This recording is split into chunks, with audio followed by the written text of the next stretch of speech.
ይሹሩን ሆይ በሰማያት ላይ ለረድኤትህ በደመናትም ላይ በታላቅነት እንደምሄድ እንደ እግዚአብሔር ያለ ማንም የለም። መኖሪያህ የዘላለም አምላክ ነው። የዘላለም ክንዶች ካንተ በታች ናቸው። ጠላትህን ከፊትህ አውጥቶ አጥፋው ይላል። እስራኤልም ተማምኖ የያዕቆብም ምንጭ ብቻውን እህልና የወይን ጠጅ ባለባት ምድር ይኖራል። ሰማያቱም ጠልን ያንጠባጥባሉ። እስራኤል ሆይ ምስጉን ነህ። በእግዚአብሔር የዳነ ሕዝብ እንዳንተ ማን ነው? እርሱ የረድኤትህ ጋሻ የከፍተኛነትህም ሰይፍ ነው። ጠላቶችህም ይገዙልሃል፣ አንተም ከፍታቸውን ትረግጣለህ። ዘዳግም 33 ከቁጥር 26 እስከ 29 ድረስ። በዚህ ሌሊት ተነስተን በእግዚአብሔር ፊት እንሆን ዘንድ እድሉን ስላመቻቸልን በቅድሚያ ከሁሉም አስቀድመን እግዚአብሔርን እናከብራለን፣ ስሙን እንባርካለን። እግዚአብሔር ፊት ለመጸለይ እድል ማግኘት በጣም ቀላል ነገር አይደለም። ሙሴ ይሄንን ለመናገር ያስፈለገው 3 ዋና ዋና ነጥቦች ነበሩ። ይሹሩን የሚለው ስም ቀላል ስም እንዳይመስላችሁ ወገኖቼ። ይሹሩን ተብሎ የተጠቀሱ ቦታዎች በመጽሐፍ ቅዱስ 4 ጊዜ ብቻ ናቸው። ትርጉሙም ቅን ወይም የተወደደ ማለት ነው። እግዚአብሔር እስራኤል ሕዝቡን በስማቸው ሳይሆን በዚህ የተወደደ የፍቅር ስም ሲጠራቸው ምንም እንኳን እነሱ ድካምና ስህተት ቢኖርባቸውም በእርሱ ዘንድ ግን ያለውን ታላቅ ክብርና ለነሱ ያለው ልዩ ፍቅርን ያሳያል። እግዚአብሔር ዛሬም እናንተን፣ አንቺን፣ አንተን፣ እኔን የተወደድከውና ቅን ልጄ ብሎ ይጠራናል። ስምህ በሰማይ የተጻፈው በውድቀትህ ሳይሆን በእርሱ ፍቅር ነው። እመነኝ። እግዚአብሔር ላንተ ያለው አስተያየትና አንተ ዓለም ያላት አንድ አይደለም። በዚያ ዘመን የነበሩ አሕዛብ ለጣዖቶቻቸው የነጎድጓድ አምላክ ወይም ደግሞ የሰማይ ጌታ የሚል ስም ይሰጡ ነበረ። ሙሴ ግን ይህንን ሐሳብ በመውሰድ እውነተኛውና ትክክለኛው የሰማይና የደመናት ጌታ የእስራኤል አምላክ እግዚአብሔር መሆኑን አውጇል። ለዛ ነው ይሹሩን ሆይ በሰማያት ላይ እንዳንተ አምላክ የሚሄድ የለም እያለ ነው። በዚህ ሰዓት በእናንተ ዙሪያ ያሉ የማያምኑ ጣዖት አምላኪ ይሆናሉ፣ ሌላ ነገር አምላኪ ይሆናሉ። የሚመኩበት የራሳቸው አምላክ ሊኖር ይችላል። በገንዘብ ሊመኩ ይችላሉ። በወዳጆቻቸው አሉኝ በሚሉት ነገር ሁሉ ሰው ይመካል። ነገር ግን እነሱ ከሚመኩባቸው ነገሮች ይልቅ እናንተ ጋር ያለው አምላክ በሰማያት ላይ የሚሄደው እርሱ ነው። በዳመናት ላይ ረድኤት የሚሆነው እሱ ነው። እናንተን ለመርዳት እናንተን ካለባችሁ ችግር ነፃ ለማውጣት ሰማያትን ሰንጥቆ የሚመጣው ሕያው እግዚአብሔር የእስራኤል አምላክ ነው። ለርዛ ነው በሙሴ ዘመን ብዙ አማልክት ቢኖሩም ነገር ግን ያንተ አምላክ እያለ ለይሹሩን የሚናገረው ደጋግሞ። ይሹሩን ማለት አንተ የተመረጥክ ሕዝብ ማለት ነው። ይሹሩን ማለት አንተ የተወደድክ ሕዝብ ማለት ነው። እግዚአብሔር እኛን ሲመለከት የሚመለከተው ይሹሩኖችን ነው። እግዚአብሔር እኔን ኃጢአተኛውን፣ በደለኛውን፣ ደካማውን ጸሎት እንኳን በስትክክል የማልችለውን ሰው ሲያይ ይሹሩን ብሎ ነው የሚጠራኝ። ክብር ለናዝሬቱ ለኢየሱስ ይሁን። ዛሬም በዚህ ሰዓት ስንጸልይ ለይሹሩን የሚሆን ረድኤት ይወርዳል ከሰማይ። ሰማያትን ሰንጥቆ የእግዚአብሔር እጅ ዛሬ በመካከላችን ይገኛል። ከሌሎች አምላኮች፣ ከሌሎች አማልክቶች፣ ከሌሎች ኃያል ከሚባሉ ነገስታቶች፣ ጉልበት ካላቸው ሁሉ የእኛ አምላክ የይሹሩን አምላክ ሰማያትን ሰንጥቆ ለእኛ ሲል ይወርዳል። እኛ ቃል ኪዳን ያለን ሰዎች ነን። ሃሌሉያ። እግዚአብሔር አምላክ ሆይ ዛሬ በቃል ኪዳን መሰረት ህይወቴን ስለምጎበኘው አመሰግናለሁ። በዘዳግም 33 26 ላይ የተናገርከው ቃል ይሹሩን ሆይ እንዳንተ ያለ አምላክ የለም፣ እንዳንተ ያለ መልካም አምላክ ያለው ህዝብ የለም ብለህ እንደተናገርክ አምላክነትህን ስለምገልጥልኝ በአንተ ፊት ይሹሩንነቴ ስለሚታይ ልቆ ጌታ ሆይ አመሰግናለሁ። አምላኬ የታለ አምላክህ የታለ ብለው በዘበቱብኝ ፊት አምላክህ ወዴት ሄደ? የሁሉ ጉስቁልና የሁሉ ድካም ባንተ ህይወት ላይ ሲገለጥ የምታመልከው የምትጠራው አምላክ ወዴት ሄደ ባሉኝ ሰዎች ፊት፣ በአሕዛቦች ፊት ጌታ ሆይ ረድኤትነትን ዛሬ ታሳያለህ። ሰማያትን ለኔ ሰንጥቀህ ትመጣለህ። አባት ሆይ ወገኖች፣ ይሄ ጥቅስ ዝም ብሎ ታላቅ አምላክ አድርጎ ብቻ እግዚአብሔርን አይገልጸውም። ያ ታላቅነቱ ለኔና ለአንቺ ለአንተ ረድኤት ወይም እርዳታ እንደሚውል ይናገራል። እግዚአብሔር የሚቆጣጠረው ሁሉንም ነገር ነው። አንተን ለመርዳት ዝቅ ብሎ እግዚአብሔር ይሰማሃል። የምትጨነቅበትን የምታለቅስበትን ልብ ውስጥ የከበደብህን ሐሳብ እግዚአብሔር ዝቅ ብሎ ይሰማኛል። ተናግሬ ጮሄ ብቻ ተንበርክኬ ያልነሳም ሕያው እግዚአብሔር አምላክ እኔን ለማዳን ሰማያትን ሰንጥቆ ይመጣል። ይገርማችኋል፣ ሙሴ ይህንን የተናገረው እስራኤላውያን ወደ ተስፋይቱ ምድር ሲገቡ ነው። ትልቅ ትግልና ጦርነት ከፊታቸው ባለበት ከባድ በሆነበት ሰዓት ነው። ይሄም ማለት ደግሞ ለነሱ የሚያስተላልፈው የነበረው መልእክት አትፍሩ፣ አምላካችሁ በታላቅነቱ በዳመናት ላይ ሆኖ ሊረዳችሁ እየመጣ ነው የሚል ነበር፣ የሚያበረታታ ነበር። ይገርማችኋል። ይሄ ይሹሩን ሆይ በሰማያት ላይ ለረዴት ብሎ የተናገረው የሙሴ የመጨረሻ ንግግር ነበረች። እስራኤላውያን ወደ አዲሲቷ ምድር ከመግባታቸው በፊት ሙሴና እግዚአብሔር በነበራቸው አለመስማማት ምክንያት ከሙሴ ጋር በተጣሉና የተስፋይቷን ምድር ታያታለህ እንጂ አትወርሳትም ተብሎ መጥፎ ዜና በተሰማው ሰዓትና ሙሴ እጅግ በጣም ልቡ ባዘነበት ሰዓት ነው ይህንን ለእስራኤል ሕዝብ የተናገረው። እስራኤላውያንን ነገዶቹን 12 ነገዶቹን ሁሉ ሰብስቦ ከላይ ጀምሮ እየባረከ መጣና በመጨረሻም እንደዚህ አለ። ይሹሩን ሆይ ብሎ ይሄንን ሕዝብ ይጠራዋል። አንተ የተመረጥክና የተወደድክ ሕዝብ ነህ። እንዳንተ ያለ ሕዝብ፣ እንዳንተ ያለ አምላክ የራራለት ሕዝብ በእውነት በምድር ላይ የለም። እንዳንተ ለአንተ ብሎ ውሃ በጠማ ሰዓት ከምድረ በዳ ምንጭን የሚያፈልቅልህ፣ ውሃን የሚያረሰርስልህ፣ ስጋ ባማረህ ሰዓት የመላእክት መና ጠግበህ እንኳን ሌላ ምግብ ባሻ ሰዓት አምላክህ ያንተን ፍላጎትና መሻት ተረድቶ ዝቅ ብሎ የሚያደርግልህ አምላክ፣ ስጋን ባፍንጫህ የሚያስወጣልህ አምላክ፣ ልብስና ጫማ እንዳያልቅብህ በምድረ በዳ በምትንከራተትበት ጊዜ ጫማህን ልብስን የሚያዘጋጅልህ አምላክ፣ ባህር ፊት ቆመ ሞትን በምትጠብቅበት ሰዓት ባህሩን የሚያሻግር ባህሩን ከፍሎ ያሻገረ አምላክ፣ የግብፅን ወርቅ እንድትበዘብዝ ያደረገ አምላክ፣ የግብፅን ሽንኩርት ዳግመኛ እንዳታይ ያደረገ አምላክ አንተ ይሹሩን ስለሆንክ ነው፣ ስለተመረጥክ ነው እያለ ይናገር ነበር። ይገርማችኋል። ሙሴ በህይወቱ መጨረሻ ስለ እስራኤል መልካምነት ተናገረ። እግዚአብሔር ይሄንን ያህል መስዋዕት የከፈለልህ ህዝብ ነው እያለን ወገኖች፣ እኔም እናንተን ዛሬ ልናገር ፈልጋለሁ። በዚህ ሰዓት በማንኛውም አይነት ሁኔታ ውስጥ ልትሆኑ ትችላላችሁ። እንደ እስራኤላውያን እግዚአብሔር የተናገራችሁ ቦታ ለመድረስ ብዙ አመታቶች ቆይታችሁ ሊሆን ይችላል። አንድ አይነት ተራራን እየዞራችሁ እዛው ከአመት እስከ አመት ሳትነቃነቁ በአመት እስከ አመት በህይወታችሁ ላይ ምንም ለውጥ ሳታዩ እየተጓዛችሁ ሊሆን ይችላል። ነገር ግን እናንተ ይሹሩኖች ናችሁ፣ በእግዚአብሔር ፊት የተወደዳችሁ ናችሁ። እመኑኝ፣ ከፊታችሁ ምናልባት ከባድ ጊዜ እየመጣ ሊሆን ይችላል። ከፊታችሁ ምናልባት ቀላል እና መልካም ጊዜያቶች እየመጡ ሊሆን ይችላል። በዚህም በዛም ግን ያናንተ አምላክ ረድኤታችሁ እናንተ ለመርዳት ከሰማይ ዝቅ ይላል። እናንተ ለመርዳት በዳመናት ላይ ይረማመዳል። የማንም አምላክ እንደዚህ አይሆንም። የናንተ አምላክ እንደሚሆነው የናንተ አምላክ እናንተ ለማዳን 99 በጎቹን ትቶ አንዷን ለማዳን እንደሚመጣ እንዳንተ አምላክ ማንም የለውም። ይሹሩን ሆይ አሁንም አንቺ ይሹሩን የሆንሽ እህቴ፣ አንተ ይሹሩን የሆንክ ወንድሜ በጌታ በኢየሱስ ስም ጸልያለሁ። የአምላክህ እርዳታ እንዲፈጥንልህ ጸልያለሁ። ለአንድ ለተጨነቀች ነፍስ ይሄንን ድምጽ ለምትሰማ የአምላኳ እርዳታ ቃል ኪዳኗን ይፈጽም ዘንድ እግዚአብሔር ዛሬ እንዲያስባት ጸልያለሁ በጌታ በኢየሱስ ስም። አባት ሆይ እጅ ስለሚፈጥንልኝ አመሰግናለሁ። የተናገርከኝ ነገር ስለሚፈጥንልኝ አመሰግናለሁ። ቃል ኪዳንህ ስለሚፈጸም አመሰግናለሁ። እውነት እንዳንተ ያለ መልካም አባት የለም። እንዳንተ አምላክ የለም። አባት ሆይ አይቻለሁ፣ አምላካቸውን አይቻለሁ፣ አለኝ የሚሉትን አይቻለሁ፣ የሚተማመኑበትን እግዚአብሔር ሆይ እንዳንተ ግን አይደለም። በፍጹም እንዳንተ የለም። እግዚአብሔር ሆይ እንዳንተ ያለ አምላክ የለም። የይሹሩን አምላክ ይለያል። እርሱ በደመናት ላይ ይረማመዳል። እርሱ ለኔ ረድኤት ሲባል ሰማይን ቀዶ ይመጣልኛል። አልፈራም። አምላኬ በታላቅነቱ በዳመናት ላይ ሆኖ ሊረዳኝ እየመጣ ነው። እተማመናለሁ። እስከ መጨረሻው እግዚአብሔር አምላኬን እጠበቃለሁ። እንዳንተ ያለ አምላክ ማንም የለም። ሰዎች በረድኤቴ ላይ ሲሳለቁ፣ በሩጫዬና በውድቀቴ ላይ ሲፈርዱብኝ ይሹሩን የምለው የተወደድከው የሚልህ አምላክ ግን በዳመናት ላይ ሆኖ ለረድኤት እየመጣ ነው እያሉ ሲሳለቁብኝ፣ የኔ አምላክ ግን እየመጣ ነው። ሰማያትን ከፍሎ ሰማያትን ተሻግሮ ደመናትን አልፎ ካለሁበት ይሄ ጠባብ ስፍራ ሊያወጣኝ እግዚአብሔር ቃል ገብቷል። በቃሉ መሰረት ደግሞ መገለጡ አይቀርም። ክብር ለኢየሱስ ይሁን። ይሄንን ታላቅ ጥቅስ ዘዳግም ምዕራፍ 33 ቁጥር 26 እግዚአብሔር እጅግ በህይወታችን ላይ እንድንማረው በጣም ያሳሰበኝ ክፍል ነው።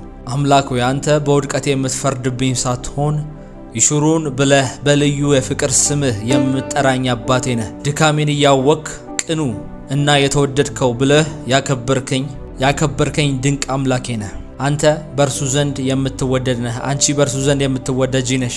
ጌታ ሆይ አንተ ሰማያትን አልፈ ዳመናትን ቀደ ለረድኤቴ የምትመጣ አምላክ ነህ። ረዳቴ ነህ። አምላኬ ሆይ ረዳት በሌለኝ ሰዓት ከሰማያት በላይ ሆነ ወደ እኔ ዝቅ የምትል በግርማህና በታላቅነት ጠላቶችን የምታሸንፍ ተዋጊ ነህ። አንተ ለኔ እርዳታ ሲባል እግዚአብሔር ሆይ ሰማያትን ከፍተህ የምትወርድ የጠላቶችን ጦር ሳይሆን በዳመናት ላይ የሚጋልበውን የአምላኬን ግርማ ድሌን ይሰጠኛል። እግዚአብሔር ሆይ ጌታ ሆይ ስምህ ይባረክ። የሽሩን አምላክ ስምህ ይባረክ። ተስፋውን የሰጠ አምላክ የቃል ኪዳኑ አምላክ ስምህ ይባረክ። ዛሬ በኢየሱስ ስም በኔ ህይወት ላይ ረድኤትነትን ስለምታሳየኝ ይሽሩን አምላክ ሆይ የተመረጡና ቅን የሆኑ ህዝቦችን ዛሬ ስለምትጎበኝ አመሰግናለሁ። አባቴ ሆይ አንተ ያለህ አልወድቅም። አንተ ያለህ ምድረ በዳ አልሆንም። እግዚአብሔር ሆይ በበረሃ ላይ ምንጭ ይፈልቅልኛል። እግዚአብሔር ሆይ አይሆኑም በሚባሉ ህይወቴ ውስጥ በህይወቴ ላይ አይሆንም አልችልም በምላቸው መንገዶች ውስጥ እግዚአብሔር ሆይ ጣልቃ ትገባለህ። የሽሩን አምላክ ዛሬ በኢየሱስ ስም ትገለጣለህ። ለኔ ስትል ሰማያትን ቀደህ አይሆኑም የሚባሉ ነገሮችን ይሄማ እንዴት ይሆናል የሚባሉ ነገሮችን አልፈህ ትሰራለህ። የሽሩን አምላክ እንዳንተ ያለ አምላክ የለም። የሽሩን ሆይ በሰማያት ላይ ለረድኤትህ በዳመናት ላይ በታላቅነት እንደምሄድ እንደ እግዚአብሔር ያለ ማንም የለም። መኖሪያዬ የእግዚአብሔር የዘላለም አምላክ ነው። የዘላለም ክንዶች ካንተ በታች ናቸው። ጠላቴን ከፊቴ አውጥቶ አጥፋው ይለኛል። እስራኤልም ተማምኖ የያዕቆብም ምንጭ ብቻውን እህልና የወይን ጠጅ ባለባት ምድር ይኖራል። ሰማያቱም ጠልን ያንጠባጥባሉ። እስራኤል ሆይ ምስጉን ነህ። በእግዚአብሔር የዳነ ሕዝብ እንዳንተ ማን ነው? እርሱ የረድኤትህ ጋሻ የከፍተኛነትህም ሰይፍ ነው። ጠላቶችህም ይገዙልሃል፣ አንተም ከፍታቸውን ትረግጣለህ። ኦ ክብር ለኢየሱስ ይሁን። ሃሌሉያ። በእውነት ወገኖቼ ይህንን ጸሎት አብራችሁን የምትጸልዩ ሁሉ እኛ የተመረጥነን፣ እኛ በእርግጥ የተወደድነን። የእግዚአብሔር ቃል እንደዚህ ይላል፣ ዓለም ሳይፈጠር በፊቱ ቅዱሳን እንሆን ዘንድ አስቀድሞ ጠራን። ዓለም ከመፈጠሯ በፊት ገና በእናታችን ማህፀን እያለን ገና ሳንፈጠር ገና ከዛም በፊት እግዚአብሔር አርቆ አስቀድሞ አይቶን ነበር። እኛ የተመረጥነን፣ እኛ የሽሩኖች ነን። አንተ የሽሩን፣ አንቺ የሽሩን ነሽ። እግዚአብሔር ስላንቺ ሲል ማይገባበት አንቺን ለማዳን ሲል በጣም ክፉና ማንም አያልፈውም በተባሉ ዘመናቶች ውስጥ እግዚአብሔር ይመጣልሻል። ቢዝነሶች ሰርቫይቭ አያደርጉም በሚባሉ ጊዜ፣ ሰው ነግዶ ማትረፍ ባልቻለበት ጊዜ፣ ሁሉም ነገር ከባድ በሆነበት ጊዜ፣ ኑሮ እጅግ ፈታኝ በሆነበት ጊዜ እግዚአብሔር አምላክ ሰማያትን ረጋግጦ ደመናትን አልፎ አንቺን ለማዳን ይመጣል። አንቺን ለማዳን ይመጣል። አንተን ለማዳን ይመጣል። ሃሌሉያ ሃሌሉያ። እኔ የምኖረው በዘላለም አምላክ ጥላ ውስጥ ነው። የዘላለም ክንዶች ከእኔ በታች ናቸው። ጠላቴን እግዚአብሔር ከፊቴ አውጥቶ አጥፋው ይለኛል። ጠላቶቼን አሳልፎ ይሰጠኛል። ምክንያቱም እኔ የሽሩን ነኝ። እግዚአብሔር አንተ ደግና አንተ ቅን አንተ መልካም ብሎ ጠርቶኛል። ማንነቴ ባይሆን እንኳን በእግዚአብሔር መነጽርና በእግዚአብሔር እይታ ውስጥ ያ ነው ማንነቴ። በኢየሱስ ስም ዛሬ በዘላለም መተማመኛዬ ስለሆኜ ጠላቶቼን በኢየሱስ ስም አጠፋቸዋለሁ። በህይወቴ ላይ እንደ እስራኤላውያን ተራራውን እየዞርኩ ዘመኔ ፈጅ ዘንድ በኔ ላይ የፈረዱብኝን ሰዎች በሙሉ በኢየሱስ ስም አጠፋቸዋለሁ። በኔ ላይ የፈረዱብኝን የመናፍስትና ያጋንንት አሰራሮች በሙሉ በኢየሱስ ስም አጠፋቸዋለሁ። እኔ የሽሩን ነኝ። በእግዚአብሔር ፊት የተመረጥኩ ነኝ። እግዚአብሔር ከግብጽ ምድር እንዴት እንዳወጣኝ አውቃለሁ። እግዚአብሔር እኔን ለማብላት እኔ እንዳይርበኝ ሲል የመላእክትን ምግብ ሲያወርድልኝ አይቻለሁ በምድረ በዳ። እግዚአብሔር ለኔ ያደረገውን ለማንም አላደረገም። የኔ አምላክ እንደኔ አይነት አምላክ ማንም የለውም። አህዛቦች የላቸውም። አምላካችን ነው ብለው የሚጠሯቸው ስማቸውን የሚዘምሩላቸው የሚሰዎች በሙሉ ቅዱሳንን ቢያመልኩ መላእክትን ቢያመልኩ ሁሉንም ቢያደርጉ እንደኔ አምላክ ግን የለም። የኔ አምላክን አይቼዋለሁ። በሰማያት ላይ ሲሰራ አይቼዋለሁ። በዳመናት ላይ ሲገለጥ አይቼዋለሁ። እንደኔ አምላክ ያለ የለም። እስራኤልም ተማምኖ ያዕቆብም ምንጭ ብቻውን እህልና የወይን ጠጅ ባለበት ምድር ይኖራል። ሰማያቱም ጠልን ያንጠባጥባሉ ይላል እግዚአብሔር ቃል። እንደኔ ያለ አምላክ ያለው የለም።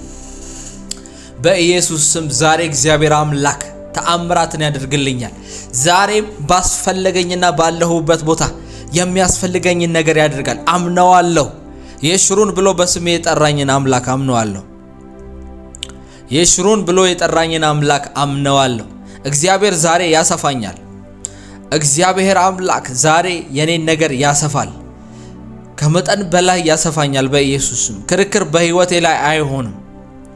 ጦርነት በህይወቴ ላይ አይሆንም በኢየሱስ ስም። የሙሴ የመጨረሻ ኑዛዜና የአዋጅ ቃላት እቺ ነበረች። ሕዝቤ ሆይ ከፊታችሁ ታላቅ ባህር ቢኖር ከኋላችሁ የፈርዖን ሰራዊት ቢከተላችሁ አትፍሩ። እኔ ዛሬ ብለያችሁም በዳመናት ላይ የሚጋልበው አምላካችሁ ግን ከእናንተ ጋር ይሻገራል ብሎ ተናገራቸው። እግዚአብሔር አምላኬ ሆይ ጌታዬ ሆይ አንተ ለአንድ ሰው ስትል ሰማያትን የምታናውጥ አምላክ ነህ። ዛሬ ስለኔ ስትል እግዚአብሔር ሆይ የጨለመውን ዓለም ታስጨንቃለህ። የጨለመውን ዓለም እግዚአብሔር ሆይ የያዘብኝን በረከቶች ታስተፋልኛለህ። የያዘብኝን ትዳር ታስተፋልኛለህ። የያዘብኝን ቢዝነስ፣ የያዘብኝን የአገልግሎት በሮች፣ የያዘብኝን መንገዶች በሙሉ ታስለቅቅልኛለህ። እግዚአብሔር ሆይ አንተ የሽሩን አምላክ ሙሴ እንደተናገረው በኢየሱስ ከፊቴ ትልቅ ባህር ቢኖር እንኳን ከኋላ የፈርዖን ሰራዊት ቢከተለኝ እንኳን አልፈራም። በዳመናት ላይ የሚጋልበው አምላኬ ከኔ ጋር አብሮኝ ይሻገራል፣ አብሮኝ ይቆማል። የምትከፍል አምላክ ሆይ ዳመናትን እንደ ሰረገላ ተሳፍሬ የምትመጣ ረዳቴ ነህ። ዛሬ እንዲህ እላለሁ፣ የኔ አምላክ እኔን ለመርዳት የማይቆፍረው ጉድጓድ የማይገለብጠው ተራራ የለም። አንተ የይሹሩን አምላክ ሆይ ዛሬም በስሜ ትጠራኛለህ። ይሹሩን እያልክ ትጠራኛለህ፣ ውዴ እያልክ ትጠራኛለህ። ሰዎች ተስፋ የለውም ብለው ሲተውኝ አንተ ግን በግርማህ ወደ እኔ የኔ ብቻ ነህ ብለህ አነሳኸኝ። እግዚአብሔር ሆይ አመሰግናለሁ። ሙሴን በምድረ በዳ ከእረኝነት አውጥተህ በፈርዖን ፊት አምላክ አድርገህ እንደሾምከው እኔንም ከውርደት ዛሬ አውጥተህ በክብር እንደምታቆመኝ አምናለሁ። ትላንትን የምለምን ነበርኩ፣ ዛሬ ግን የምሰጥ ሆናለሁ። ትላንትን የምባረር ሰው ነበርኩ፣ ዛሬ ግን ረሆቦት ላይ አርፌያለሁ። እግዚአብሔር ሆይ ዛሬ ማንም አያባረኝም። አሁን ከጀመርኩበት ነገር እግዚአብሔር ሆይ ማንም አይነቀንቀኝም። እስከ ዛሬ ጉድጓዶችን ቆፍሬያለሁ። እንደ ይስሐቅ ስቆፍር የኛ ነው ሲሉኝ፣ መልሼ ስቆፍር የኛ ነው ሲሉኝ፣ ሲደፍኑብኝ የቆፈርኩትን ቢዝነስ፣ የቆፈርኩበትን የሥራ በር፣ የቆፈርኩበትን የውጭ ሀገር በር፣ የቆፈርኩበትን ትዳር፣ የቤተሰቤን ነገር በሙሉ እየተከታተለው እየደፈኑብኝ ቆይተዋል። አሁን ግን በኢየሱስ ስም ረሆቦት ያደርግልኛል።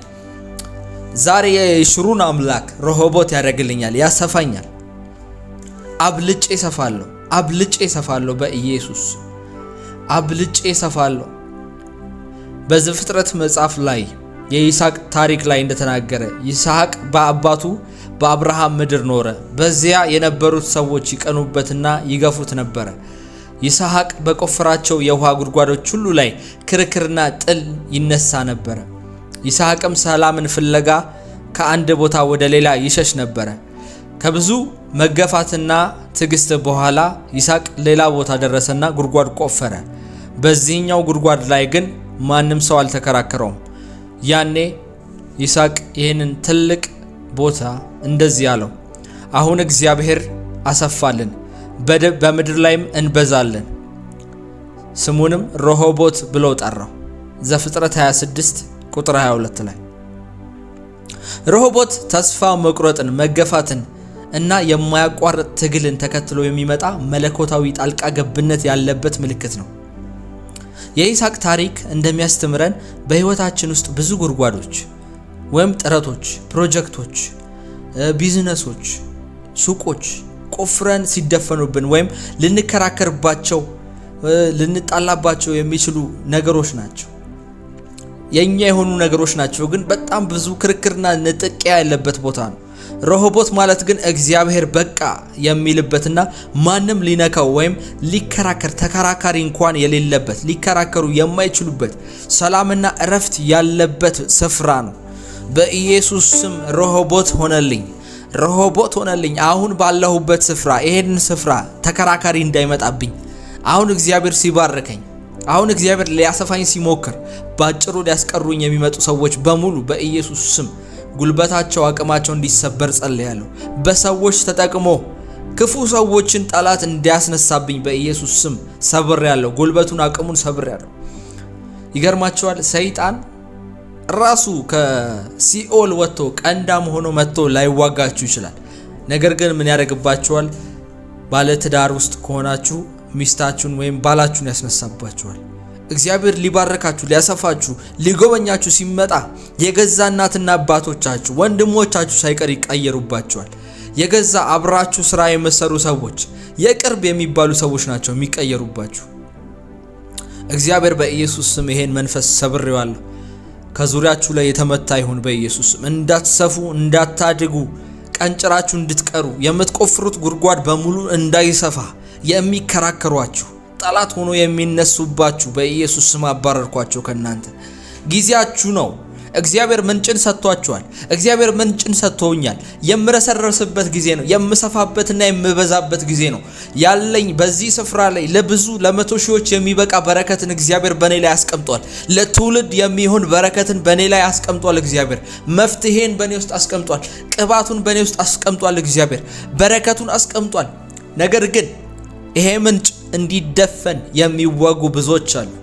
ለዚህ ነው ይስሐቅ ዘፍጥረት 26:22 ላይ በጣም ስለሚያስቸግሩትና የኛ ጉድጓድ ነው ብለው ስለሚከራከሩት ይስሐቅ በቆፈራቸው የውሃ ጉድጓዶች ሁሉ ላይ ክርክርና ጥል ይነሳ ነበር ይላል።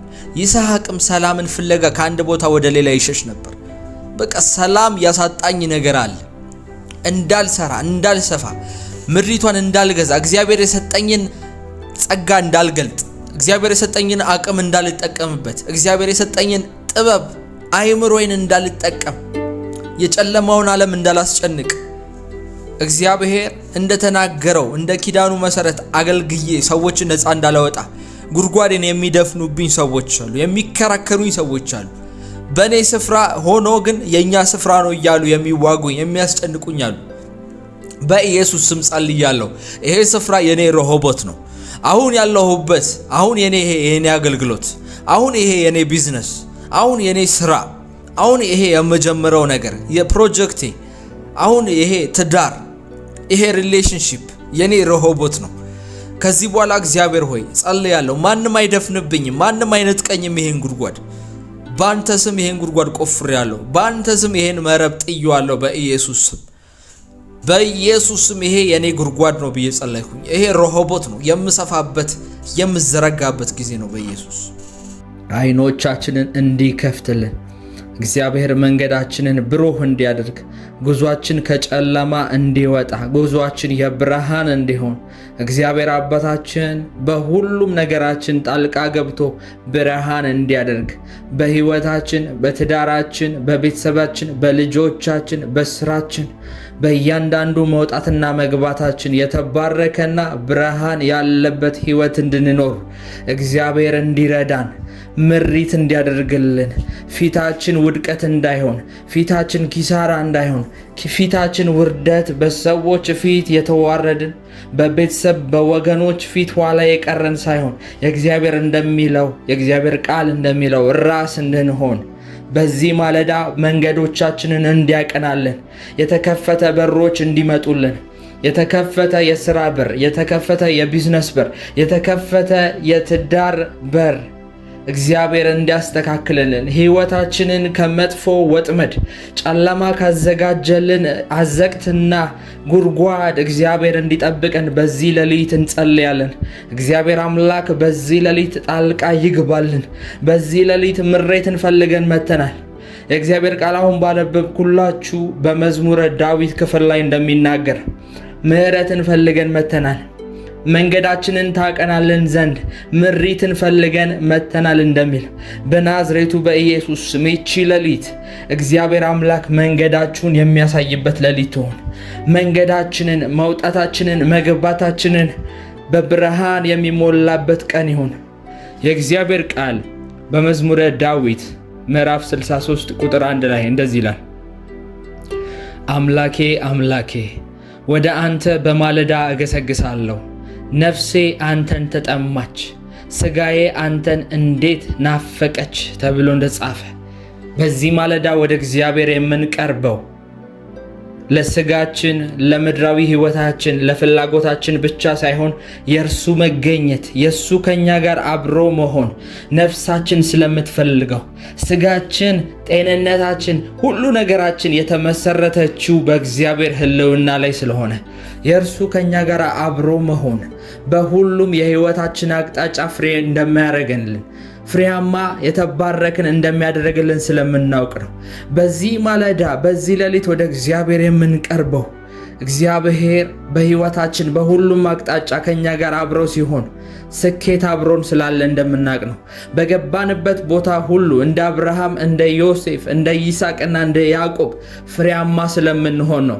በረሃ ላይ እንኳን ቢልኩን ከእግዚአብሔር ከኛ ጋር አብሮ ከመሆኑ የተነሳ በሁሉም አቅጣጫ ፍሬያማ እንሆናለን። ሎጥ ፍሬያማ ቦታውንና ለምለም ቦታውን መርጦ አብርሃም ወደ በረሃ እንደገባ በገባበት ግን እግዚአብሔር በፊት ይልቅ የባሰ በብዙ ከብቶች በብዙ ባሪያዎች በብዙ ነገዶች በብዙ ሰዎች እንደባረከውና የአብርሃም የጊዜው ባለጸጋ ተብሎ እንደተጠራ እግዚአብሔር አምላክ እናንተም አሁን ባላችሁበት ስፍራ በረሃ ሊሆን ይችላል ያላችሁበት ቦታ ገንዘብ ለማግኘት ከባድ ሊሆን ይችላል ያላችሁበት ቦታ ትዳር ለመያዝ ማይታሰብ ቦታ ሊሆን ይችላል እግዚአብሔር ግን ባላችሁበት ቦታ እናንተንና ልጆቻችሁን ወደ በረከት ያስኬዳል ፍሬያማ ያደርጋችኋል እግዚአብሔር እውነት አብሯችሁ ካለ አሁን የምጸልየው ጸሎት ወደ እናንተ መንፈስን ያንቀሳቅሳል ወደ እናንተ መላእክቶችን ያንቀሳቅሳል ወደ እናንተ በረከትን ያንቀሳቅሳል የእግዚአብሔር እጅ ወደ እናንተ ሕይወት ጣልቃ እንዲገባ በሮችን ይከፋፍታል በናዝሬቱ በጌታ በኢየሱስ ስም በዚህ ሌሊት በዚህ ማለዳ ከኔ ጋር አብረው ለሚጸልዩ ወገኖቼ እህትና ወንድሞቼ በኢየሱስ ስም በረከትን አስለቀቁኝ በናዝሬቱ በኢየሱስ ክርስቶስም በረከትን አስለቀቁኝ የሚባርክ ያምላ እጅ እንዲያገኛቸው ጸልያለሁ በኋቃቸው እንዲሞላ ጸልያለሁ ማድጋቸው እንዲሞላ ጸልያለሁ በጌታ በኢየሱስ ስም አብሯቸው ካለው ከእግዚአብሔር መንፈስ የተነሳ የሚሰሩት አንድ ነገር በእጥፍ እንዲባዛ ጸልያለሁ የሚሰሩት ሁለት ነገር 7 እጥፍ እንዲያፈራ ጸልያለሁ አጠገባቸው ካለ ከማንኛውም አሕዛብ ዘንድ ይልቅ እግዚአብሔር በብዙ እጥፍ በእነሱ ላይ ሰርቶ እንዲታይ ጸልያለሁ እግዚአብሔር አብሯቸው መሆኑን እግዚአብሔር አብሯቸው እንዳለ በብዙ ምልክቶች በብዙ ተአምራትና ፈውሶች አብሯቸው ይገልጽ ነበር ተብሎ እንደተጻፈ በዮሐንስ በሐዋርያት ሥራ ላይ እግዚአብሔር ከሐዋርያቶቹ ጋር እንደነበረ በብዙ ተአምራትና በብዙ ፈውሶች በብዙ ምልክቶችም ይታይ ነበር ተብሎ ተጻፈ አሁን አብሮኝ የሚጸልዩ ወገኖቼ በየትኛውም የዓለማችን ክፍል ያሉ ኢትዮጵያውያን ኤርትራውያን በሁሉም ሀገር ያሉ ከኢትዮጵያ ውጭ ያሉ ወንድምና እህቶቼ እግዚአብሔር አብሯቸው እንዳለ ይታወቅ ዘንድ በጌታ በኢየሱስ ስም በሚነኩት በሚሰሩት ነገር ሁሉ ፍሬያማ እንዲሆኑ ጸልያለሁ በኢየሱስ ስም ነዷቸው እንድትበልጥ ጸልያለሁ እግዚአብሔር አምላክ እንዲያገናቸው ጸልያለሁ ባሉበት ስፍራ የበረከት መላእክቶች አብረዋቸው እንዲሆኑ የሚሰሩትን ስራ የሚያበዙላቸው የሚሰሩትን ስራ የሚባርኩላቸው ስኬታማ የሚያደርጓቸው በኢየሱስ ስም የእግዚአብሔር መላእክቶች አብረዋቸው እንዲሆኑ ጸልያለሁ የእግዚአብሔር ቃል በመዝሙረ 91 በመዝሙረ ዳዊት 91 ከቁጥር 1 እስከ ቁጥር 2 ድረስ እንደዚህ ይላል በልዑል መጠጊያ የሚኖር ሁሉም በሚችል አምላክ ጥላ ስር ያድራል እግዚአብሔርን አንተ መታመኛዬ ነህ አልኩት እግዚአብሔር አምላክ በዚህ ሌሊት የእናንተ የሆነውን ነገር በሙሉ ይንከባከባል ይጠብቃል የእናንተን ትዳር ከውርደት ያድናል የእናንተን ሥራ ከውርደት ያድናል እግዚአብሔር አምላክ የሚጠብቃችሁ ከሞትና ከበሽታ ብቻ አይደለም እግዚአብሔር የእናንተንም ስም ይጠብቃል የእናንተ መባረክ ለእግዚአብሔር መክበር ነው የእናንተ መባረክ የእናንተ ነገር ሲበዛ የእናንተ ነገር እያደገ ሲሄድ የአምላካችሁ ስም እየተባረከ ነው የሚሄደው የእናንተ ስም እየተባረከ ሲሄድ የእናንተ ስራ እየተባረከ ሲሄድ እዩት የእሷን አምላክ እዩት ተብሎ እግዚአብሔር ነው የሚመሰገነው ስለዚህ ዛሬ ማለዳ አብረን ስንጸልይ እግዚአብሔር በእናንተም ውስጥ እየከበረ ነው የሚሄደው አሁን ስንጸልይ እግዚአብሔር የእናንተን ስም ይጠብቃል የእናንተን ነገር ይጠብቃል የእናንተን ልጆች ይጠብቃል ከውርደት ይጠብቃል ስራችሁን ከኪሳራ ይጠብቃል ሰይጣን ደስ አይለውም። ጠላቶቻችሁ በእናንተ ምክንያት አይደሰቱም። እግዚአብሔር አያዋርዳችሁም። እያዩአችሁ ባሉት ሰዎች ፊት የእናንተ ነገር ቁጭ ብለው የእናንተን ውድቀት በሚጠብቁ ሰዎች ፊት እግዚአብሔር አያዋርዳችሁም። ዜናውን ለመልካም ያደርገዋል። የሚጠብቁትን የክፋት ዜና፣ የሚጠብቁትን የሞት ዜና እግዚአብሔር ወደ በረከት ይቀይረዋል። እነሱ እንዳሰቡት አይሆንም። ምክንያቱም የእግዚአብሔር ቃል አሁን ባነበብኩት በመዝሙረ ዳዊት ምዕራፍ 91 1 እና 2 ላይ እንደዚህ ይላል፣ በልዑል መጠጊያ የሚኖር ሁሉን በሚችል አምላክ ጥላ ስር ያድራል። እግዚአብሔርን አንተ መታመኛዬ ነህ እለዋለሁ። ወገኖቼ በልዑል መጠጊያ ስር የሚኖር ሁሉን በሚችል አምላክ ጥላ ስር ያድራል። እሱ ሁሉን ይችላል። እያደራችሁ ያላችሁበት ቦታ ሁሉን በሚችል አምላክ ጥላ ስር ነው። እናንተን ሊያሸንፋችሁ የሚችል የትኛውም ነገር የለም። እናንተ እያደራችሁ ያላችሁት በሕያው እግዚአብሔር ስር ነው፣ ያህዌ ስር ነው። የማንንም እርዳታ በማይፈልግ አምላክ እናንተን ለመባረክ፣ የእናንተን ሕይወት ለመቀየር፣ የእናንተን ጉብዝና፣ የእናንተን አቅም፣ የእናንተን ጥበብ በማይፈልግ አምላክ ጥላ ስር ነው የምታድሩት። እግዚአብሔር አደርጋለሁ ሲል የእናንተን አቅም አይቶ አይደለም። እግዚአብሔር በእናንተ ሕይወት ላይ በረከትን አመጣለሁ ሲል የእናንተን የንግድ አቅም አይቶ አይደለም። እግዚአብሔር ትዳርን ሰጥሻለሁ ሲልሽ ያንቺን ውበትና ያንቺ መልካምነት፣ ያንቺን ጸባይ ወይም ደግሞ ያንቺን ቤተሰብ አይቶ አይደለም። እግዚአብሔር ትዳር ሰጥሻለሁ፣ በልጆች ባርክሻለሁ ሲል ራሱን ተማምኖ ነው። እኛ ታማኝ አይደለንም። እኛ የሰው ልጆች ስንባል ደካማና ስጋችን ሙት የሆንነን፣ ነገር ግን በእግዚአብሔር ምሕረትና በእግዚአብሔር ጉልበት ነው የምንኖረው። አሁንም ቢሆን ጸጋ በዝቶልን እንጂ አቅማችን አይችልም። አሁንም በእርሱ ፊት የመቆም አቅም ያገኘነው በልጁ በኢየሱስ ክርስቶስ ጸጋን ነው፣ በእርሱ ምሕረት ነው።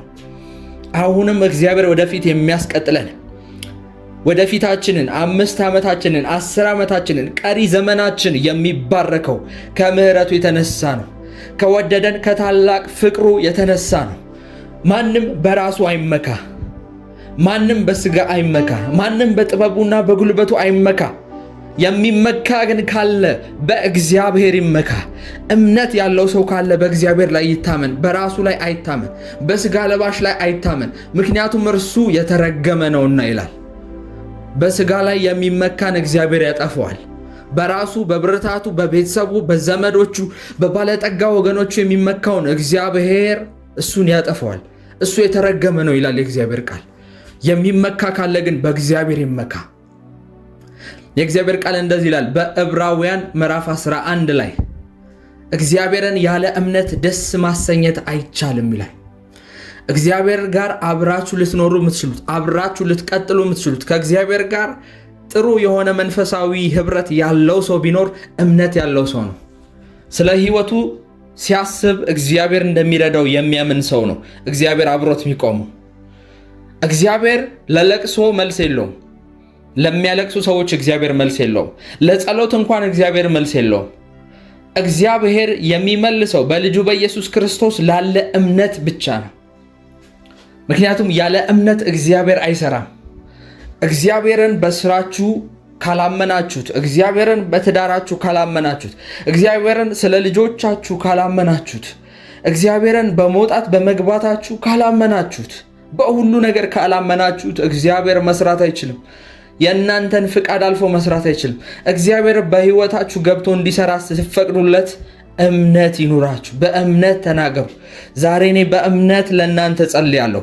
ይሄን ድምፅ ለምትሰሙ በዓለም ዙሪያ ላላችሁ እህትና ወንድሞቼ ብሩካን በሙሉ በእምነት ጸልያለሁ በኢየሱስ ስም። የእግዚአብሔር መንፈስ በእናንተ ህይወት ላይ መንቀሳቀስ ይጀምር። የልዑል ጥላ ማደሪያ በእናንተ ህይወት ላይ ይዘርጋ። ከዚህ በኋላ ሁሉን በሚችለው አምላክ ጥላ ስር ማደር እንድትጀምሩ ጸልያለሁ። ሁሉን የሚችል አምላክ ሲል በእናንተ ስራ ነው። ሁሉን የሚችል አምላክ ሲል በእናንተ ትዳር ነው። ሁሉን የሚችል አምላክ ሲል በእናንተ በጀመራችኋት በጥቂቷ ነገር ነው። ሁሉን በሚችል አምላክ ሲል ስለእናንተ ቤት፣ ስለእናንተ መኪና፣ ስለእናንተ ንብረት፣ ስለእናንተ በረከት እያወራ ነው። ሁሉን በሚችል አምላክ ሲል የሞተው የእናንተ መንፈሳዊ ህይወት፣ የሞተው የእናንተ ነገር በሙሉ እንዲነሳ የሚችል ሁሉን የሚችል አምላክ ማለት ነው። እሱ ሁሉን ይችላል ማለት ሌሎቹ አይችሉም ማለት ነው። እሱ ሁሉን የሚችል አምላክ ሲባል ሌሎቹ አይችሉም ማለት ነው። የእናንተ ስጋ አይችልም ማለት ነው። የእናንተ ጥበብ አይችልም ማለት ነው። ጠላቶቻችሁ አይችልም ማለት ነው። እግዚአብሔር እንደዚህ እንዲያደርግላችሁ ጸልያለሁ። በቀጣዩ የእናንተ ህይወት ምዕራፍ ሁሉም ነገር ጸጥ ብሎ እግዚአብሔር ብቻ እንዲያወራ ጸልያለሁ። እሱ ብቻ እንዲናገር ጸልያለሁ። ስጋና አእምሮ ሐሳብ ሞቶ እግዚአብሔር እንዲያወራ ጸልያለሁ።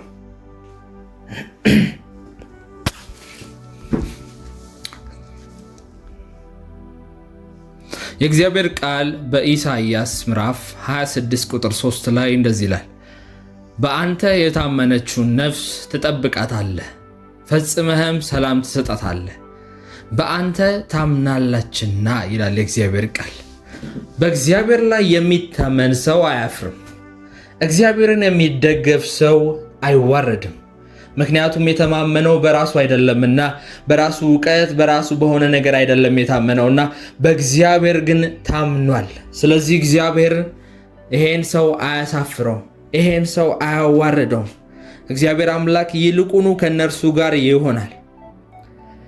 በአንተ የታመነችውን ነፍስ ትጠብቃታለህ፣ ፈጽመህም ሰላም ትሰጣታለህ፣ በአንተም ታምናለችና እንደሚል እግዚአብሔር ቃል እምነታችሁ እንዲሰራ ጸልያለሁ። እምነታችሁ እንዲጨምር ጸልያለሁ። ከእግዚአብሔር ጋር ያላችሁ ዕውቀት፣ ከእግዚአብሔር ጋር ያላችሁ ንክኪ እንዲለወጥ ጸልያለሁ።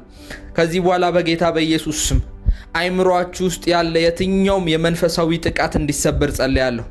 ምክንያቱም እንዳታምኑ፣ ልባችሁ እንዲጨልም፣ መንፈሳዊ ነገር እንዲርቃችሁ ያደረገ ጨለማ አሰራር ካላችሁበት ስፍራ የተነሳ መንፈሳዊ ነገር ዝግትግት ያለባችሁ ሰዎች፣ መጸለይ እንኳን የከበዳችሁ ሰዎች፣ ለመንበርከክ እንኳን ድፍረት ያሳጣችሁ ነገር፣ ልባችሁን የያዘው ነገር በናዝሬቱ በጌታ በኢየሱስ ስም ዛሬ ተሰበረ።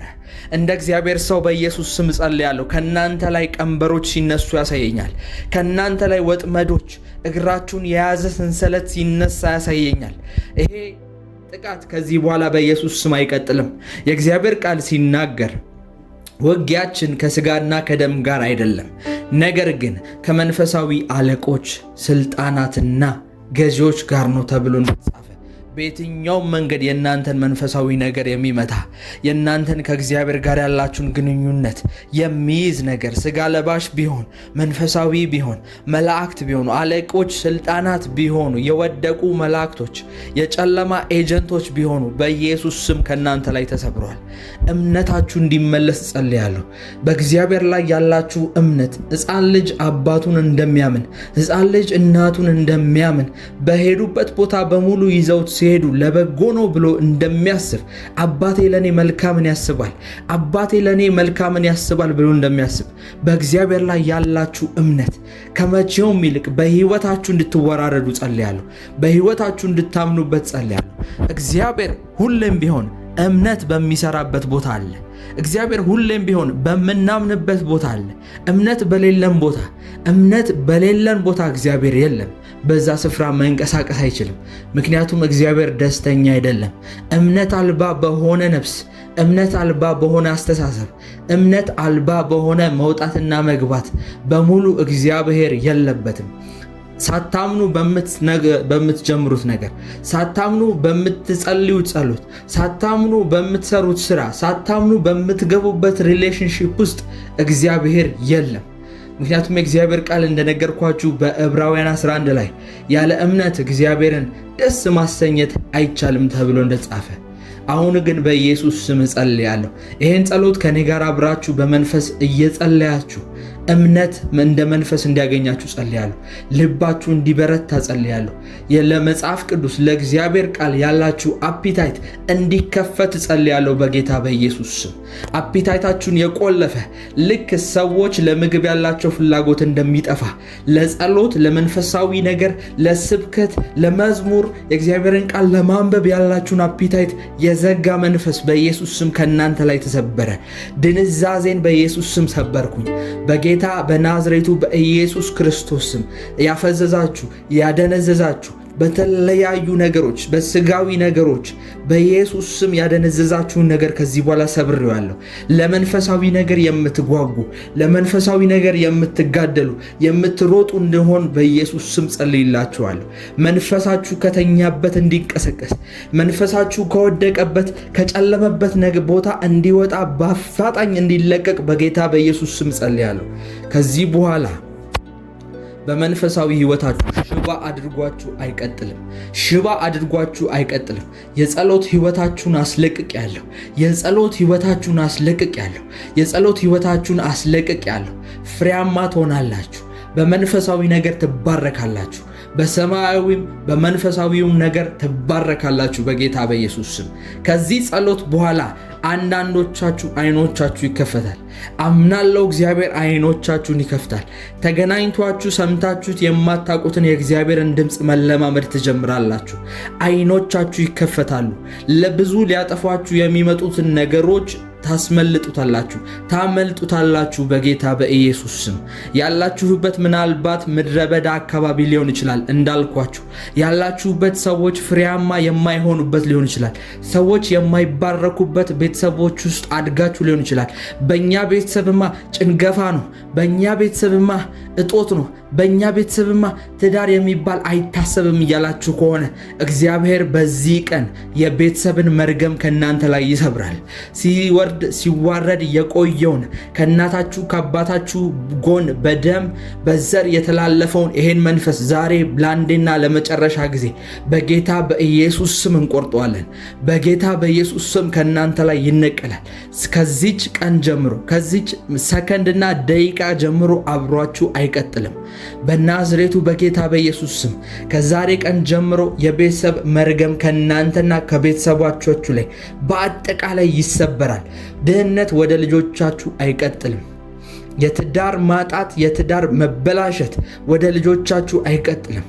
ድህነት፣ በስራ ስኬት ማጣት፣ ሞገስ ማጣት፣ የተለያዩ በሽታዎችና ሰይጣን በእናንተ ህይወት ላይ እግዚአብሔርን እንዳታመልኩ ያስቀመጠባችሁ ቀንበሮች በሙሉ በዚህ ሰከንድና በዚህ ደቂቃ ከህይወታችሁ ላይ ለአንዴና ለመጨረሻ ጊዜ እናባረዋለን። ዳግም ተመልሶ ላይመጣ በዘራችሁ ታሪኩን ሰብስቦ በኢየሱስ ስም እንዲነቀል ጸልያለሁ። የእግዚአብሔር ቃል በምሳሌ መጽሐፍ ምዕራፍ 16 ቁጥር 3 ላይ እንደዚህ ይላል፣ ስራህን ለእግዚአብሔር አደራ ስጥ፣ ሐሳብህም ትጸናለች ተብሎ እንደተጻፈ በዚህ ሌሊት ላይ ሆነን በቀናችን ላይ በኢየሱስ ስም እንሰለጥናለን። በእቅዳችን ላይ በኢየሱስ ስም እንሰለጥናለን። ያቀድናቸው ያሰብናቸው መልካም ነገሮች እንጂ የምንፈራቸው ነገሮች በኢየሱስ ስም አይወርሰንም። የምንፈራቸው ነገሮች በኢየሱስ ስም አይወርሰንም። የሚጸልይ ሰው ሁሌም ቢሆን አስቀድሞ ህይወቱን በጥበቃ ስር ያደርጋል።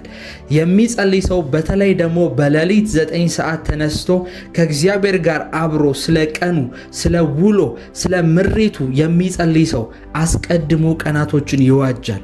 ስለዚህ በጌታ በኢየሱስ ስም ዛሬ በእግዚአብሔር ቃል መሰረት እንጸልያለን። በውሏችን ላይ እንሰለጥንበታለን። በዚህ ቀን የጨለማ ሐሳብ አይከናወንም። በዚህ ቀን ክፉ ሰዎች በእኔ ህይወት ላይ የሚማከሩት ነገር አይፈጸምም። በዚህ ቀን የእግዚአብሔር ቃል በእኔ ህይወት ላይ ፍሬያማ ነህ ተብሎ እንደተጻፈ፣ ትበለጽጋለህ ተብሎ እንደተጻፈ፣ ይሳካልሃል፣ ለእግዚአብሔር ስራህንም አደራ ስጥ ተብሎ እንደተጻፈ፣ ሐሳብህም ትጸናልሃለች ተብሎ በምሳሌ ምዕራፍ 16 ቁጥር 3 ላይ እንደተጻፈ እንደዚህ ይሆናል እንጂ የጨለማ ኃይላት፣ የጨለማ መልእክተኞች ወደ ህይወቴ እንደመጡና እንደተናገሩት በፍጹም በኢየሱስ ስም አይሆንም። በዚህ ዓመት ቤት ሰራለሁ ብዬ አቅጃለሁ። በዚህ ዓመት መኪና ገዛለሁ ብዬ አቅጃለሁ። በዚህ ዓመት ባለትዳርና የልጆች እናት የልጆች አባት እሆናለሁ ብዬ አቅዳለሁ። በጌታ በኢየሱስ ስም እንደተናገርኩት እንዳሰብኩት እግዚአብሔር ያደርግልኛል እንጂ የፈራሁትና በህይወቴ ላይ ሌሎች ክፎች ሰዎች የተናገሩት ነገር በፍጹም አይሆንም። በጌታ በኢየሱስ ስም አባት ሆይ በዚህ ሌሊት ተነስቼ የምጸልየው በህይወቴ ላይ ምሪትን እንድታሳየኝ ነው። መንገዴን እንድትከፍትልኝ ነው። አባቴ ሆይ በጌታ በኢየሱስ ስም ጸልያለሁ። በዚህ ቀን ላይ ካንተ ውጪ ማንም አይሰልጥን። እኔ እንኳን ለራሴ የማስባቸው ነገሮች ካንተ አንጻር ትክክል ካልሆኑ በኢየሱስ ስም ይቅሩብኝ። ሕይወቴ በአንተ ዘንድ የተጠናና በአንተ መልካምነት የተዋጀ ካልሆነ የኔ ሐሳብ በጌታ በኢየሱስ ስም አይሁንብኝ። ያንተ ፍቃድ ያንተ መልካምነት እንጂ የኔ መሻት ብቻ አይሁን። ነገር ግን እንደ መልካምና እንደ በጎ ፍቃድህ በጌታ በኢየሱስ ስም መልካምነትን በሕይወቴ ላይ እናገራለሁ። በጌታ በኢየሱስ ስም እናገራለሁ። በሕይወቴ መልካም ነገሮች እንዲመጡ በሮችን እከፍታለሁ። ጌታ ሆይ በመጽሐፍ ቅዱስ ላይ እንደዚህ ተብሎ እንደተጻፈ ሰው እንደ ልቡ እንደ ሐሳቡ ነው፣ በልቡ እንዳለ እንዳሰበው ነው ተብሎ እንደተጻፈ በኢየሱስ ስም ሐሳቦቼ ሁሉ ለመልካም ይሁኑ። የማስባቸው መልካም ነገሮች ሁሉ ወደ ሕይወቴ በፍጥነት ይምጡልኝ በጌታ በኢየሱስ ስም። እግዚአብሔር ሆይ አሁን ካለሁበት ሕይወት፣ አሁን ካለሁበት የችግርና የድህነት ጌታ ሆይ ሞገስ የማጣት ሕይወት ፈጥነ ነፃ አውጣኝ። ይሄ ዓመት የምባረክበት ዓመት ይሁን። ይሄ ዓመት መንፈሳዊ ነገር የሚለወጥበት ዓመት ይሁን። ይሄ ዓመት በኃይል በሕይወቴ ላይ መነቃቃትና ሪቫይቫል የሚሆንበት ዓመት ይሁን። በተለያዩ ጸጋ ስጦታዎች በኢየሱስ ስም አስነሳኝ። መንፈሳዊ ዓይኔ ከመቼውም ይልቅ ይከፈት። እግዚአብሔር ሆይ ለአንተ ቃል ያለኝ አመለካከት፣ ለአንተ ቃል ያለኝ ፍቺ በኢየሱስ ስም ይቀየር። መላእክቶች አገልጋዮች እንዲበዙልኝ ይጸልያለሁ። በገባሁበት ቦታ በሙሉ እግዚአብሔር ሆይ መንፈስህ አስቀድሞኝ እንዲገባ ጸልያለሁ። ነገሮችን የሚለውጥ ሰዎችን የሚባርክ ሰዎችን ሰላም የሚሰጥ መንፈስህ ከኔ ቀድሞ እዛ ቦታ እንዲገኝ ጸልያለሁ። እግዚአብሔር ሆይ እኔ አንድ ስራመድ ከፊቴ ሁለት ተራመድ። እግዚአብሔር ሆይ እኔ በምሄድበት መንገድ ሁሉ አንተ ቀድመኝ ውጣ። አንተን ሳላስቀድም የሄድኩባቸው ዘመናቶችን እግዚአብሔር ሆይ ብዙ ተጎድቼ ብዙ ከስሬ አውቀዋለሁና አሁን ግን አንተን ሳላስቀድም ከዚህ ቤት አልወጣም። አንተ ከፊቴ ሳትወጣ የትኛውም ቢሮ የትኛውም ድርጅት አልሄድም። አንተ አስቀድመ ሞገስ እንድትሆነኝ እፈልጋለሁ። አንተ አስቀድመ በመሄድበት ቦታ ሁሉ ተገኝተ ነገሮችን እንድታስተካክል በኢየሱስ ስም በሬን ከፍታለሁ። ለዚህ ነው ዛሬም ስራዬን፣ ቢዝነሴን፣ ትዳሬን፣ ልጆቼን ሁሉን ነገር አደራ አሳልፌ ለአንተ የምሰጠው። ለዚህ ነው አባቴ ሆይ ስለኔ ቤተሰብ ጉዳይ አንተ ታውቃለህ። ስለኔ ስራ ጉዳይ ታውቃለህ። ስለ አለቆቼ ታውቃለህ። በምሰራበት ቦታ ያለውን ነገር ታውቃለህ። በትዳሬ ላይ ያለውን ነገር ታውቃለህ። በአገልግሎቴ ላይ በልጆቼ ህይወት ላይ ያለውን ነገር ታውቃለህ። ምን አይነት ውጊያ ውስጥ እንዳለው ታውቃለህ። እንዴት ጠላት የኔን ህይወት ለማበላሸት ጠዋትና ማታ ደፋ ቀና እንዴት እንደሚል ታውቃለህ። እግዚአብሔር ሆይ ዛሬ ግን በቃል መሰረት ቀኔን፣ ህይወቴን፣ ዘመኔን ሁሉ አደራ አሳልፌ እሰጥሃለሁ። ያንተ ሐሳብ፣ ያንተ መልካምነት፣ ያንተ ለኔ ያለ ፈቃድ እንዲጸና በኢየሱስ ስም ጸልያለሁ። በዚህ ቀን ላይ አንተ ህይወቴን ተቆጣጠር። አንተ እንዳሻህ አድርግ በጌታ በኢየሱስ ስም። የእግዚአብሔር ቃል በኢያሱ ምዕራፍ 1 ቁጥር 9 ላይ እንደዚህ ይላል፣ በምትሄድበት ሁሉ አምላክህ እግዚአብሔር ካንተ ጋር ነውና ጽና፣ አይዞ፣ አትፍራ፣ አትደንግጥ ብዬ አላዘዝኩህምን ተብሎ ይጻፋል። ስለዚህ ዛሬ እግዚአብሔር አምላክ ከኛ ጋር ነው። አይዟችሁ፣ አትፍሩ። በምትሆኑበት በምታደርጉት ነገር ሁሉ ፍርሃትና ድንጋጤን ከህይወታችሁ ላይ አባሩት። ምክንያቱም ፍርሃት ማለት ሰይጣን ከናንተ ህይወት ውስጥ ገብቶ እንደፈለገ እንዲሆን የጥሪ ግብዣ ነው። ፍርሃት ማለት ለሰይጣን በር መክፈት ነው። ስለዚህ በህይወታችሁ ላይ በማንኛውም አቅጣጫ በእግዚአብሔር እምነት መሞላት እንጂ መፍራት ከናንተ ህይወት ላይ ማራቅ አለባችሁ። መፍራትን ከናንተ ህይወት ላይ ማባረር አለባችሁ። በጌታ በኢየሱስ ስም ዛሬ ጸልይላችኋለሁ። የፈራችሁት ነገር አይወርሳችሁ።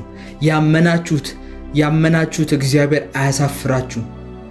በሁሉም አቅጣጫ በህይወታችሁ በፍርሃት ሊያስደነግጣችሁ፣ በፍርሃት ሊዋጋችሁ፣ በድንጋጤ ልባችሁን የሚረብሽ መንፈስ ከዚህ በኋላ ተነቀለ ከህይወታችሁ ላይ።